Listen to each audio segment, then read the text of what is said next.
Imagine this. Your entire office has been saving for months, dropping in dollar bills and coins for the big Christmas party. Spirits are high, the decorations are going up, and then disaster. The fund is empty, completely drained. Someone has stolen the joy of Christmas right out of the box. But what if I told you that the thief didn't just get caught, he got humiliated, exposed, and ultimately fired? All to the sound of Let It Go blasting through the entire building? This, my friends, is the tale of Uncle Dale, a crooked nephew, and the most satisfying holiday revenge ever served. Welcome back to the Payback Room, where every story proves that karma has a wicked sense of humor.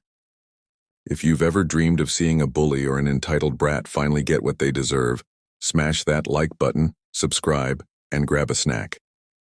Because today's revenge story isn't just clever, it's legendary. Uncle Dale wasn't just an engineer. He was one of those people who carried a quiet authority wherever he went. He had the kind of mind that could look at a broken toaster and not only fix it, but also explain why the design was flawed in the first place. At work, his colleagues trusted him. At the local community college, his students admired him.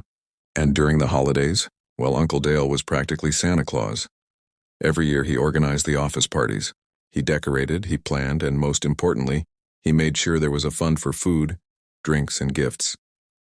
On the table outside his office sat a simple tin box. It wasn't locked. It didn't need to be. The box had a slot cut into the lid, a handwritten sign that said Christmas party donations, and a reputation. Everyone in the office respected it. Whenever someone had a spare $5, $10, or even $20, they'd slip it inside. It wasn't mandatory, but it was tradition. And Dale knew people had been donating. He'd seen it with his own eyes.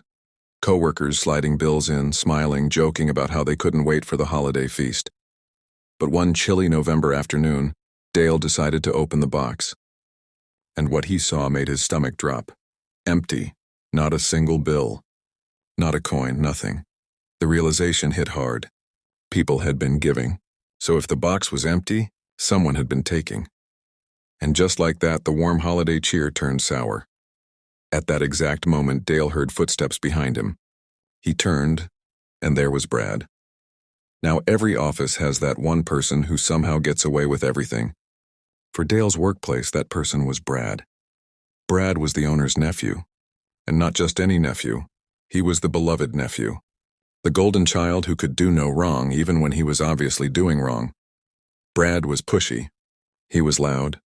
He was arrogant. He strutted through the office like he owned it. Colleagues whispered about how he had no real skills, how he cut corners on projects, how he talked down to everyone. But every time someone complained, nothing happened. Because Brad had family in high places. And when Dale saw him that day, Brad was smirking. Not the friendly kind of smirk, no, it was the kind that screamed, "I know something you don't, and you can't touch me." That's when suspicion solidified into certainty.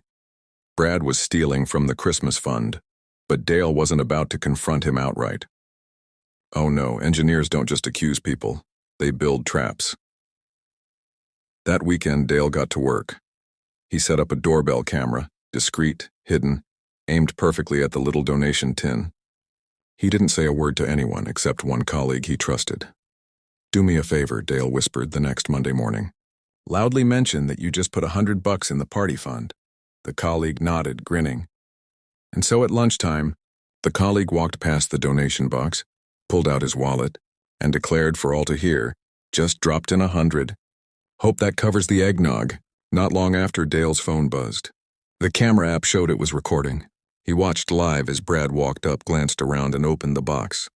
But instead of finding cash, Brad scowled. His lips curled in frustration, his brow furrowed. And then, in a fit of childish anger, he slammed the empty tin shut and hurled it against the wall. Dale leaned back in his chair. He had him. Video evidence. Proof. But instead of walking straight to the boss, Dale smiled. Because this wasn't enough, not yet. Justice would come, but it would come with style. Later that week, Dale stood in front of his engineering class. He cleared his throat and said, "All right, folks, I have a challenge for you. Whoever can design me the most obnoxious noise-making contraption for this little donation box gets extra credit." The students blinked, surprised. And then their faces lit up. "What kind of noise?" one asked. The kind that'll drive someone crazy, Dale replied with a grin. And so the projects began. For a week, the lab buzzed with experimentation. Some students rigged alarms, others wired up sirens. But one group came in laughing harder than anyone else.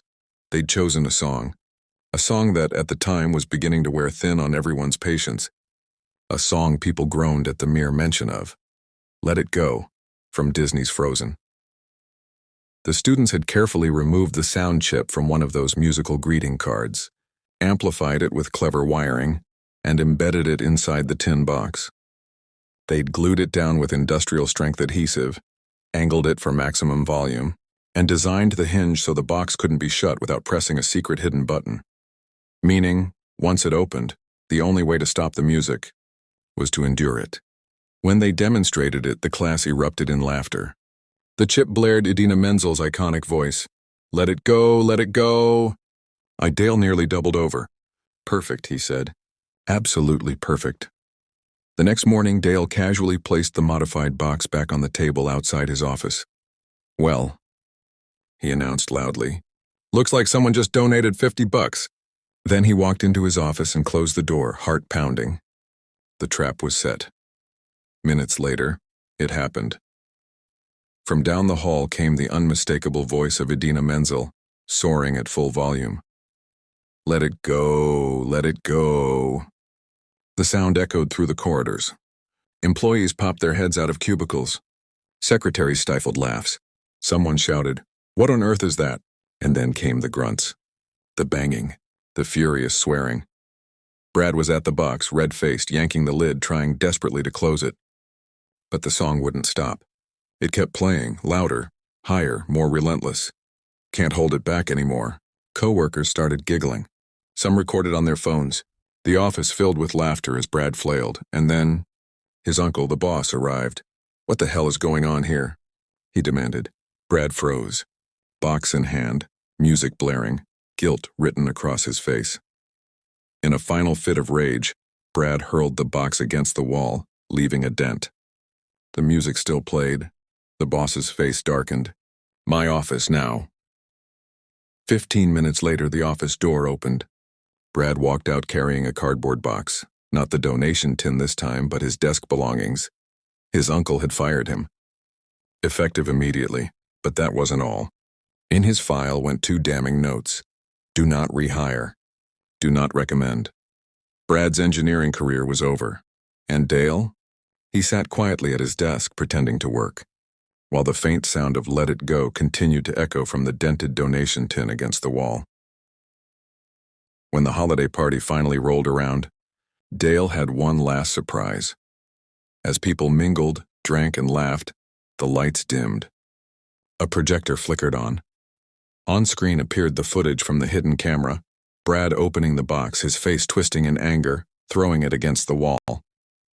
And all the while, perfectly synced in the background, Let It Go. The office erupted in cheers and laughter. The betrayal had been avenged, the thief humiliated, and the party fund saved. That Christmas, Dale didn't just bring holiday cheer. He brought justice. So in the end, Brad lost everything. His job, his reputation, his chance at an engineering career. All because he thought he could steal a few dollars from the Christmas fund. And Uncle Dale? He didn't just protect the party. He gave the office a story they'd tell for years. A story that proved no one, not even the boss's nephew, is above karma. Sometimes revenge doesn't have to be cruel to be satisfying. Sometimes it's just about letting the truth sing, loudly and off-key. Justice doesn't always come quietly, it comes in stereo. If this story gave you chills or at least a good laugh, smash that like button. Share it with someone who needs a reminder that karma always finds a way. And tell me in the comments, what's the most satisfying revenge you've ever witnessed? Don't forget to subscribe to the Payback Room for more stories that prove you can run from justice, but you can't hide from payback.